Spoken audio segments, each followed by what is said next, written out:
Hello' everyone, Mahashivratri পূজা উপলক্ষে আহিলোঁ লগৰ কেইজনীৰ লগত মহাভৈৰৱ মন্দিৰলৈ বুলি।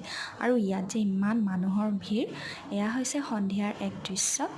আৰু মানুহৰ ভিৰৰ মাজত যে আমি কেনি গৈছোঁ ধৰিবকে পৰা নাই। লাইন পাতি পাতি মানুহে চাকি জ্বলাব গৈছে, শিৱলিংগত পানী দিবলৈ গৈছে। আৰু মোৰ দেউতাৰ যিহেতু ঢুকুৱা এবছৰ হোৱা নাই, সেয়েহে মই মন্দিৰৰ ভিতৰলৈ যোৱা নাই, বাহিৰতে ধূপ জ্বলাই ভগৱানৰ আশীৰ্বাদ লৈছোঁ। মহাদেৱে সকলোকে ভালে ৰাখক, সকলোকে সুখ শান্তি দিয়ক। আৰু মই ধূপ জ্বলাই গ'লোঁ আমি লগৰ কেইজনীৰ লগত বাহিৰলৈ বুলি। ইয়াতো মানুহৰ ভিৰ মেলা লাগিছে। ইহঁত কেইজনীয়ে ঝুমকা চালে, তাৰপিছত কিবা কিবি খালে, আৰু এইজনী গৈছে এতিয়া ক্ৰাউন চাবলৈ, কৈছে এম আই বিউটিফুল।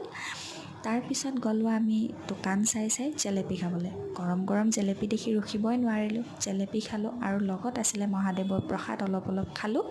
আৰু এইখিনিতে মই আজিৰ এই শ্বৰ্ট ভিডিঅ'টো সামৰিছোঁ। ভাল লাগিলে লাইক কৰিব, ছাবস্ক্ৰাইব